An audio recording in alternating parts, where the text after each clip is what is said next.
स्त्रियों के लिए भी मेरी ये छोटी सी सलाह है, अगर ले सको तो, चूंकि फ्री है इसलिए लोगे नहीं, बट कीमती है इसलिए दे रही हूं। और वो ये है कि अपने पति से अनावश्यक डिमांड्स, महंगी चीजों की मत करो कि कभी तुम्हारी इच्छाओं की पूर्ति के लिए ही वो रिश्वतें खा रहा हो। मैं ये नहीं कह रही सिर्फ पत्नी के लिए ही खा रहा है। जो रिश्वतखोर है उसका अपना लालच बहुत बड़ा होता है, इसलिए वो रिश्वत खा रहा है। इससे बचना चाहिए। तो जब हमारे मन में रजोगुण ज्यादा होगा तो हमारे मन में इच्छाएं ज्यादा होंगी, और इच्छाएं जितनी संसार की हैं वो दुख पीड़ा शोक देंगी, और जितनी धर्म की हैं, परमार्थ की हैं, साधना की है, इच्छा तो वो भी है,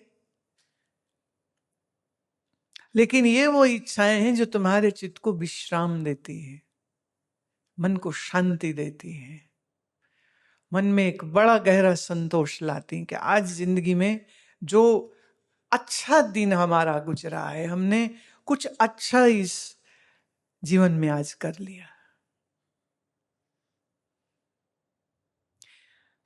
लोभ और क्रोध ये दोनों साथ साथ चलते हैं।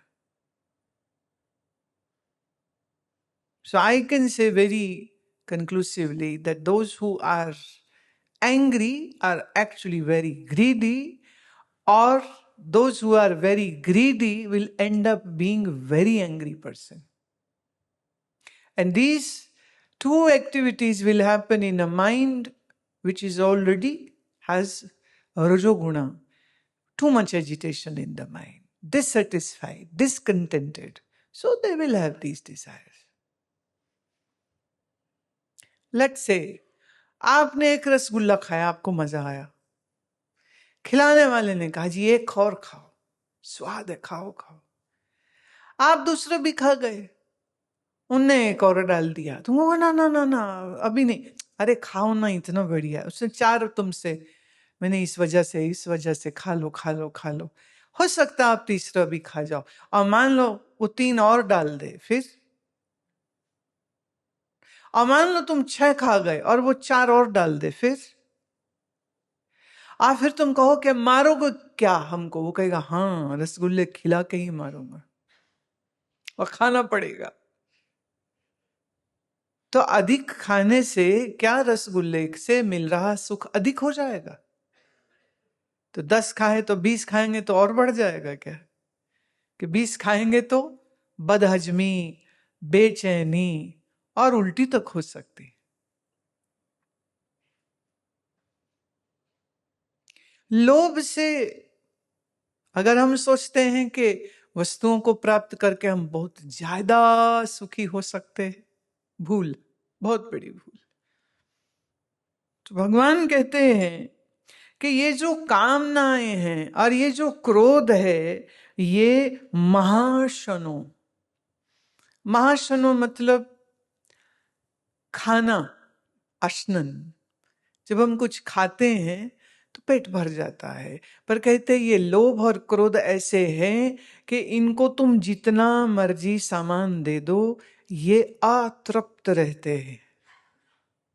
महापापमा, ये महापापी है। इसीलिए तो जब 1-2 बार कोई गलत काम कर ले, मान ले 1-2 बार रिश्वत छोटी ले ली, तो फिर बड़ी लेने में हिचक भी चली जाती। फिर तो लोग तरीके ढूंढते हैं कि ऑफिस में मत दो, आप हमको ऑफिस के बाहर किसी कैफे में मिलो, वहां दे दो, रोड पे दे दो, जहां कैमरे न लगे हों, पकड़े न जाएं हम। कईयों ने तो और तरीके निकाल लिए।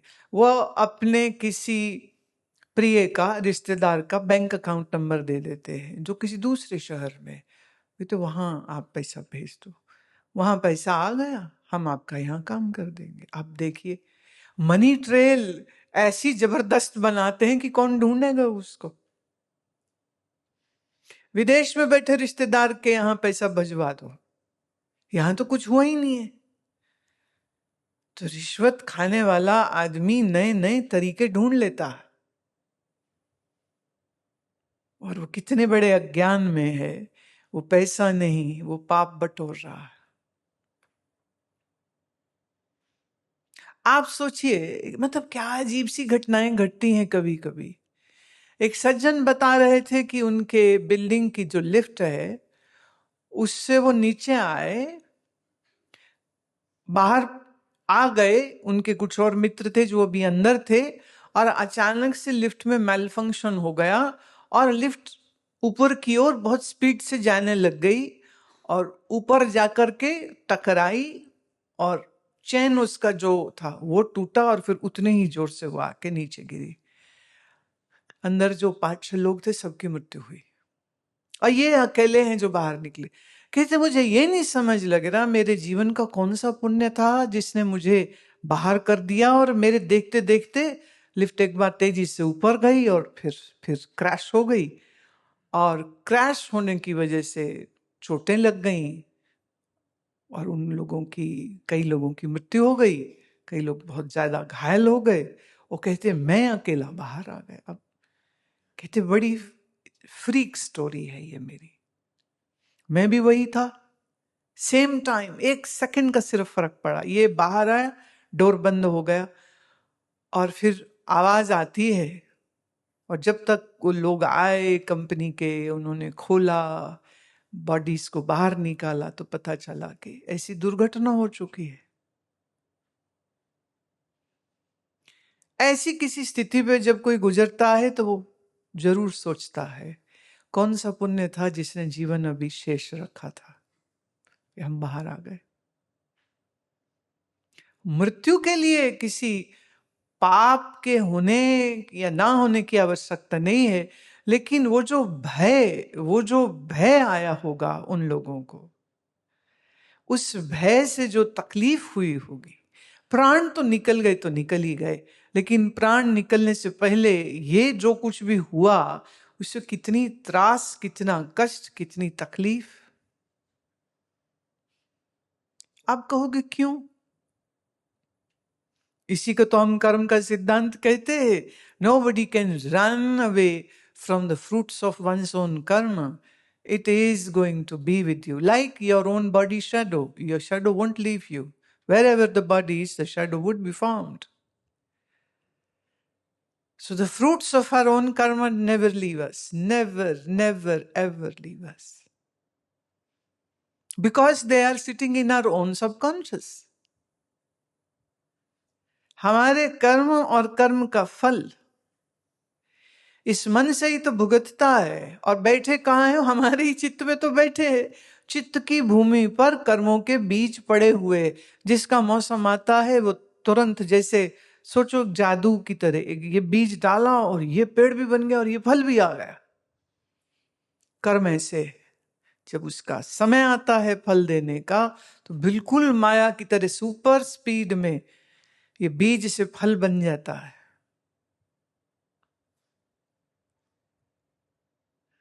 ये जो कामना है, कहते इसका पेट कभी नहीं भरता है और ये महापापी है। कामनाओं के जोर में आके मनुष्य अधिकतर बुरे कर्म कर जाता है। एक महिला मेरे पास आई थी महाराष्ट्र से, अपनी बात उन्होंने खुद बताई। कहती है कि मेरे घर में सब अच्छा था, पर मेरा जो कुलीग था, पता नहीं कब मेरी उससे दोस्ती हो गई और हम दोनों का आपस का रिश्ता हो गया। मैं जैसे तैसे झूठ सच बोल के उसके साथ वक्त बिताने लग गई, और फिर एक दिन पता चला कि उसको एड्स है, और फिर मैंने अपना चेक कराया तो मुझे भी एड्स है। कहती है अब मैं अपने पति को कैसे बताऊं यही समझ नहीं लगी, बहुत तकलीफ हो गई। तो हिम्मत करके जैसे तैसे अकेली उस तकलीफ को, उस बीमारी को कहती मैं झेलती रही। बहुत से कष्ट हुए जो भी इससे रिलेटेड रहते हैं। फिर किसी एक समय पर आके उसके पति को यह मालूम हुआ कि पत्नी को एड्स है, तो उसने इतना जोर नहीं लगाया कि, क्योंकि ब्लड ट्रांसफ्यूजन से भी हो सकता है। किसी जगह कोई इंजेक्शन लेने गया और उन्होंने रीयूज कर लिया सुई को, उससे भी हो सकता है। तो उसका दिमाग नहीं गया कि ये सेक्सुअली ट्रांसमिटेड हुआ है पत्नी को। तो वो पत्नी के साथ पूरे समय साथ दिया, इलाज कराया, फिर वो स्वस्थ हो गई। अभी वो कह रही कि अभी भी हिम्मत नहीं आई कि मैं पति को बताऊं। और ठीक होने के 10 साल के बाद अपने मन से बोझ उतारने के लिए फिर उसने फाइनली बता दिया कि मुझे इस कारण से बीमारी हुई।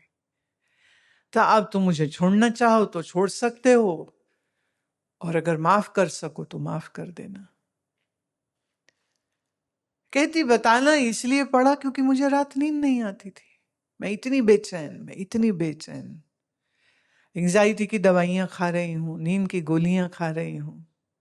और फिर एक दिन ये बात समझ लगी कि जब तक अपराध को मैं कन्फेस नहीं कर लूंगी तब तक शायद मेरे मन को आराम नहीं आएगा।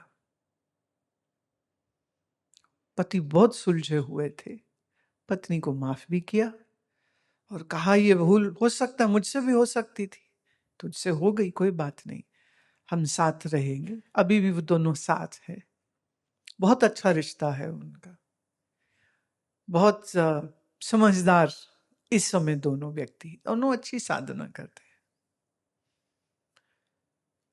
कामना के धकेले में आकर के मनुष्य ऐसे ऐसे कर्म कर जाता है, कोई न जाने। तुम तो जानते हो ना मैंने किया,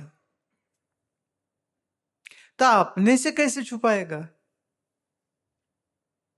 You can hide your ills and evils from everybody, but you can't hide it from your own self.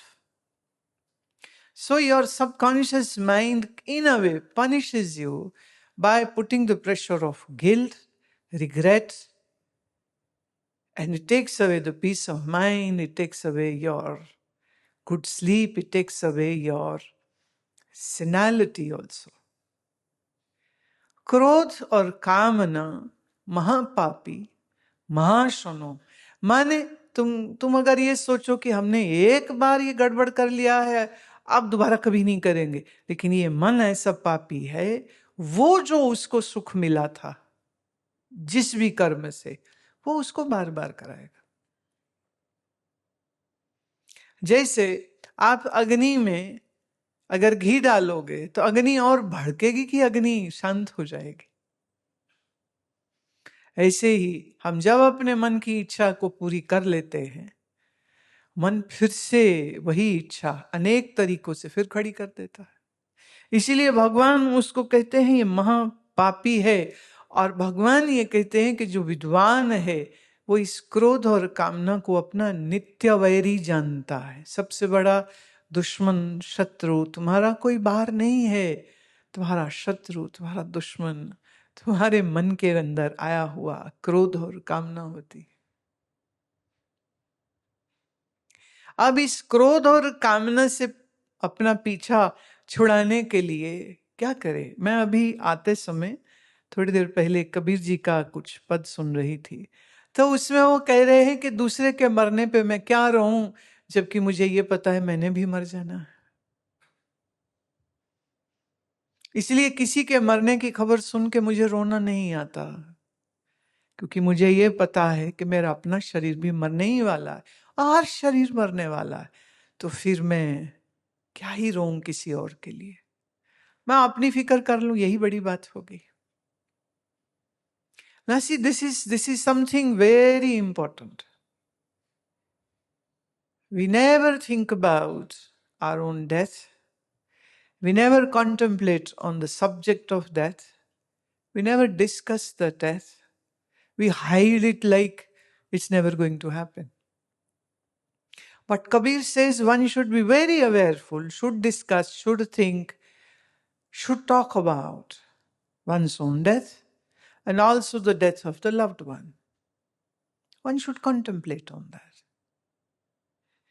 It's not a pessimistic thing to do, it's being realistic. It's a reality check.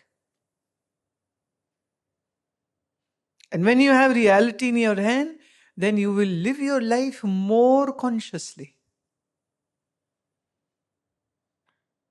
मतलब हाय बैठ के हम रोए, हाय हम बात ही क्यों करें? ना ना, बात करो, अच्छी बात है। इंश्योरेंस एजेंट यही मौत की बात कर करके अपनी इंश्योरेंस की प्लान्स बेचता है और कमीशन कमाता है। भैया वो पैसा कमा रहा है, तुम बात करने में भी घबरा रहे हो।